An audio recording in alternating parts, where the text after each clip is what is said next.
Sa halip na ikatuwa ay naging katatawan na lamang ang 20 pesos kada kilo ng bigas ng gobyernong Marcos Jr. para sa maraming Cebuano. Ayon iyan sa isang Cebu-based political commentator.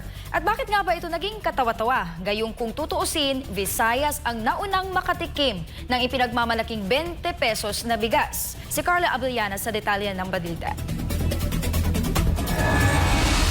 Hindi nakapanipaniwala ang programa para sa mga taga Cebu. Sa halip nga na ituring itong seryosong tugon sa krisis sa pagkain, ay marami ang nakikitang biro lamang ito. Isang hakbang na tila higit pang nagpakita ng pagiging detached o kawalang koneksyon ng gobyerno sa tunay na kalagayan ng mamamayan. Yan ay ayon sa Cebu-based political commentator na si Ibi Hugalbot.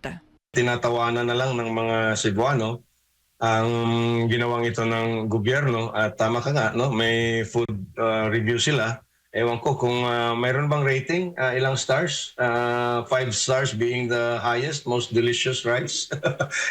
Mariin din niyang binatikos ang paglalagay ng mukha ni Pangulong Ferdinand Marcos Jr. sa mga plastic na bag ng bigas. Anya, malinaw itong patunay ng desperadong hakbang ng administrasyon upang buhusan ng artipisyal na popularidad ang kanilang mga kaalyado, lalo't na lalapit na ang eleksyon sa Mayo 12.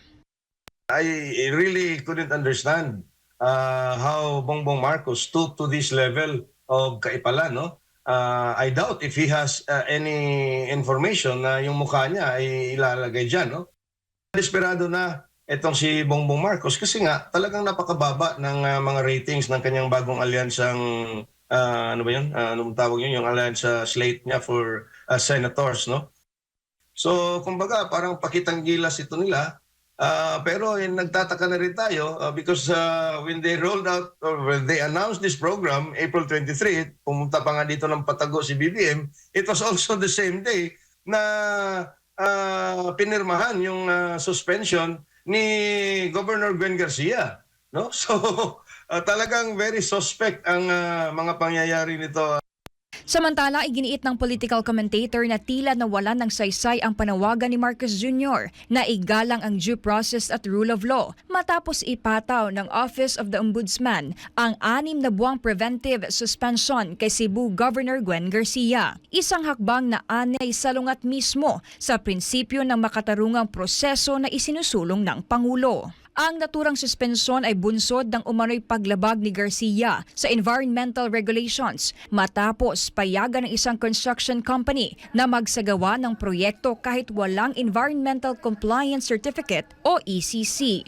Giit ng kritiko, taliwas ito sa panawagang iginigiit ni Marcos Jr. Salit na magsilbing ehemplo, mismong pamahalaan pa umano ang lumalabag sa prinsipyo ng due process at rule of law mula nang maupo si Marcos Jr. sa pwesto.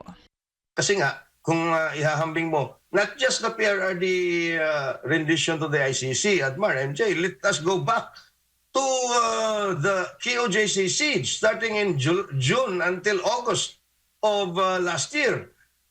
Nasaan ba yung due process no? Nasaan ba yung rule of law? Ani Hugalbot, isang bagay lang ang malinaw ngayon. Walang rule of law at lumabag sa due process ang administrasyon ni Marcos Jr. Matatandaan na noong nakaraang taon lumabag sa due process ang gobyerno dahil sa ilegal na paglusob at pagkubkob ng libo-libong pulis sa mga religious compound ng The Kingdom of Jesus Christ. Para sa Diyos at Pilipinas Kumala, Carla Abellana, SMNI News.